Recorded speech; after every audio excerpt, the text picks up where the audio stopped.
கடல் கொந்தளித்து சூடாற்ற முழுமை மிகு நிலப்பரப்பின் முதல் பகுதி தோன்றிட நதி வருமுன் மணல் வருமுன் முன் தோன்றிய மூத்த தமிழே உன்னை வணங்கி என் உரையை தொடங்குகின்றேன். முதலாவதாக, ஒரு குழந்தை பிரசவிக்கப்பட்டால் அந்த குழந்தைக்கு முதல் முத்தமும் அதனுடைய உடல் ஆய்வும் இரத்த ஓட்டத்தையும் பரிசோதிப்பவர் ஒரு செவிலியர் பெண் தான்.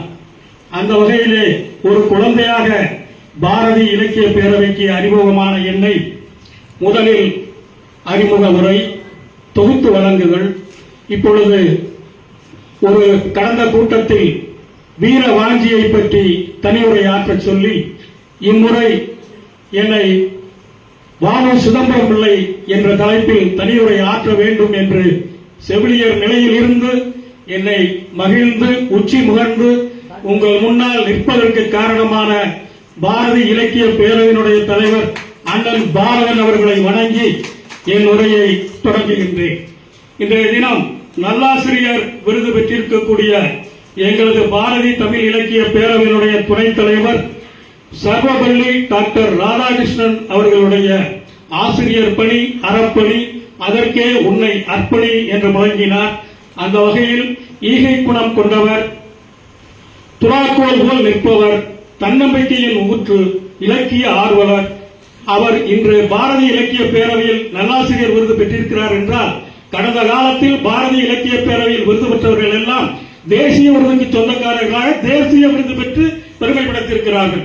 இவருக்கும் தேசிய நல்லாசிரியர் விருது கிடைக்க பாரதி இலக்கிய பேரவை வாழ்த்துகிறது, வணங்குகிறது விருது பெற்றமைக்காக. தலைப்பு: வாவு சிதம்பரம் பிள்ளையின் 154வது பிறந்த நாள். பாரதியினுடைய புரட்சி கவி பாரதியினுடைய நினைவு நாள். கவிஞர் மணிவேல் அவர்கள் சொன்னார்கள், வாவு சிதம்பரம் பிள்ளையை பெரிதாக யாரும் பாராட்டுவதில்லை, கொண்டாடப்படுவதில்லை என்று. உண்மையிலேயே வாவுசியின் வரலாறை கேட்பதற்கு கூட ஒரு கல் நெஞ்சம் வேண்டும். இலகிய நெஞ்சம் படைத்தவர்கள் அவருடைய வாழ்க்கை வரலாறை கேட்பது கூட கடினம். அவ்வளவு உழைப்பை இந்த தேசிய திருநாட்டின் விடுதலை வீரராகவும் கொடுமைகளை அனுபவித்தவர் வாவு சிதம்பரம் பிள்ளை. மும்முனை தாக்குதல் நடத்தியவர். சுதேசி ஸ்டீல் நாமினேஷன் கம்பெனி லிமிடெட் என்று பிரிட்டானிய வெள்ளையர்களுக்கு எதிரான ஒரு கப்பல் கம்பெனியை தொடங்கியவர். தேசாபிமானிகள் சங்கம் மூலமாக அந்நிய துணிகளை பரிஷ்கரிக்க வேண்டும் என்று தானே தன் அமைப்புகளை நிறுவி அதற்கு வலு சேர்த்தவர். தொழிற்சங்கம் மூலம் வெள்ளை அதிகாரிகளை எதிர்த்து களம் கண்டவர். அவர் தன்னுடைய இளம் வயதிலேயே அரசியல் குடும்பத்தை, அதாவது வழக்கறிஞர்கள் குடும்பத்தை சார்ந்தவர். அவருடைய தந்தை ஒரு வழக்கறிஞர், அவர்கள் குடும்பமே வழக்கறிஞர் குடும்பம். கிராமத்திலே ஒரு பழமொழி சொல்லுவார்கள், அண்ணன் தம்பிக்குள் வாய்க்கால் வரப்பு தகராறு வந்து விட்டால் நீதிமன்றம் செல்வார்கள். அவ்வாறு செல்லும் பொழுது ஒரு குடும்பத்தில் 2 அண்ணன் தம்பிகளுக்கு இடையே பிரச்சனை, சொத்து பிரச்சனையாக அலைகிறார்கள். இறுதியில் ஊர் மக்கள் கேட்கிறார்கள், என்னடா சொத்துக்காக சண்டை ஓட்டி அலைந்தீர்களே, இப்பொழுது சொத்து என்ன ஆச்சு என்று கேட்கும் பொழுது, சொத்து வழக்கறிஞருக்கு உரிமையாகிவிட்டது, நாங்கள் இருவரும் இப்பொழுது சகோதரர்களாக இணைந்து வீட்டில் ஒன்றாக இருக்கிறோம் என்று பதிலளித்ததைப் போல அன்றைய காலகட்டத்தில் ஏழை மக்களுக்கு, ஒடுக்கப்பட்டவர்களுக்கு காவல்துறையால் பொய் வழக்குகள் போடப்பட்ட வழக்குகளை எல்லாம் தூள் தூளாக ஒடித்து அதை அந்த ஏழைகளிடம் கட்டணமே வாங்காமல் வாதாடிய பெருமகன் வாவு சிதம்பரம் பிள்ளை அவர்கள். தந்தைக்கும் மகனுக்கும் இடையே கூட ஒரு வழக்கிலே வாதாடும் வாய்ப்பு. இறுதியில் மகன் வெல்கிறார், தந்தை தோல்வியுறுகிறார்.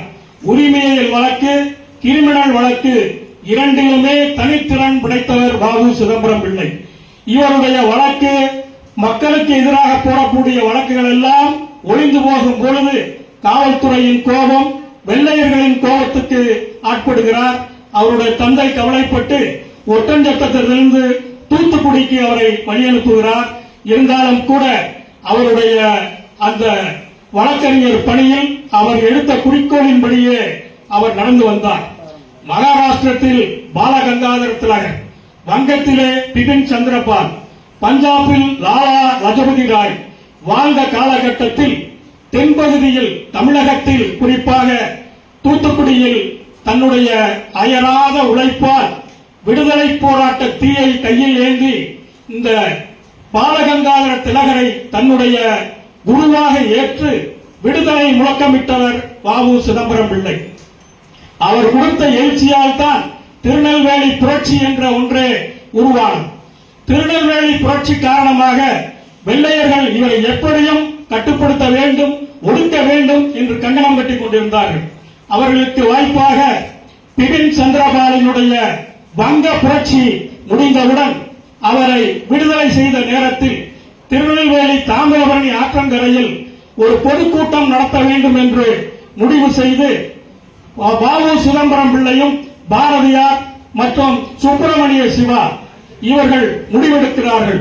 வெள்ளையர்களுக்கு தெரியும் தீப்பொறியும் தீச்சுடரும் பெருங்காற்றும் அருகருகே இருந்தால் என்ன நடக்கும் என்று வெள்ளையர்களுக்கு தெரிந்த காரணத்தினால் அவர்கள் இவர்களை எப்படியும் ஒடுக்கியே ஆக வேண்டும் என்று கங்கணம் கட்டி இவர்களை பொய் புகார் கூறி கூட்டத்தை பேச விடாமல் அவர்களை கலெக்டர் வின்ஸ் அவர்கள் பார்க்க விரும்புகிறார் என்று அழைத்து அங்கே பார்க்க போனவர்களுக்கு இருவருக்குமே சிறை தண்டனை விதிக்கிறார்கள்.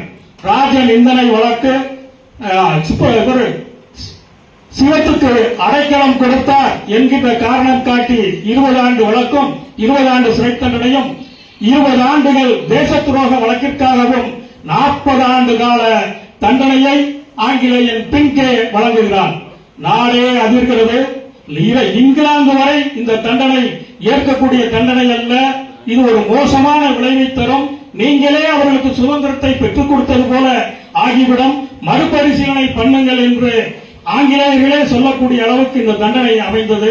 இந்த தண்டனையை கேட்ட அவரது சகோதரர் மீனாட்சி சுந்தர பிள்ளை அவர்கள் சித்தப்பிரமை பிடித்து 35 ஆண்டு காலம் மனநலம் பாதிக்கப்பட்டு அந்த நிலையிலேயே தன்னுடைய இன்னுயிரை நீத்தார் என்பதும் வரலாறு. இப்படிப்பட்ட நிலையில் அவர் கோரல் மில் தூத்துக்குடியில் முதல் தொழிற்சங்கவதியாக அறியப்பட்டவர் வ.உ. சிதம்பரம் பிள்ளை. அன்றைய காலகட்டங்களிலே தொழிற்சங்கம் கிடையாது, தொழிலாளர் சங்கங்கள் பதிவு செய்யப்படவில்லை. அந்த சூழ்நிலையில் கோரல் மில்லில் பகலில் உள்ளங்கை ரேகை தெரியும் பொழுது பணிக்கு செல்ல வேண்டும், இரவில் உள்ளங்கை ரேகை மறையும் பொழுது வீட்டுக்கு திரும்ப வேண்டும். 12 மணி நேரத்திற்கு மேற்பட்ட வேலைகளை வாங்கி வெள்ளையர்கள் ஒடுக்கிக் கொண்டிருந்த நேரம் பொறுத்துக் கொள்ள முடியாத வ.உ. சிதம்பரம் பிள்ளை அவர்கள் தொழிலாளர்களை ஒன்றிணைத்தார்.